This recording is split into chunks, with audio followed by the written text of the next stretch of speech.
wai ana cewa Cani zai raba Nijar gida biyu, ni da ban yadda ba. Sannan an ce Cani ya ce duk wata za a dinga cire dala 20-20 a cikin kwant na Manita na kowa, na duk wani ɗan Nijar wanda yake amfani da kwant Manita. Shin haka ne? Ni dai ban yadda ba. An ce wai da Cani da Muhammad Isu da Bazum an ce wai dukkansu a haɗe yake. Ni dai ban yarda da wannan batu ba. Sannan an ce za a riƙa cire kuɗin ƙarin da aka yi wa sojojin Nijar daga cikin tax na biyan kuɗin wutar lantarki da ruwa a cikin sabuwar shekara 2026. Shin haka ne? Gaskiya ni ma wannan ban ji kamsin gaskiya a nan ciki ba. ‘Yan uwa ku daina yarda da jita-jita a irin wanda ake yaɗa a cikin wannan kafa ta social media.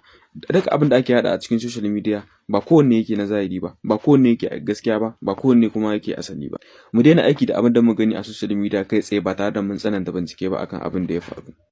Saboda gudun tarzoma da tashin hargitsi da rashin natsuwa. Mu dai wannan bawan Allah muna tare da shi da zuciya ɗaya, kuma Allah ya mu jagora a kansa, kuma Allah ka taimake shi, Allah ka bashi sa'a akan duk abin da ya sani alkhairi. Mu dai muna da yaƙini da abin da muke roƙawa a wajen Allah akan wannan bawan Allah, insha Allah zai tabbata. Insha Allah. Amma me kuka ce?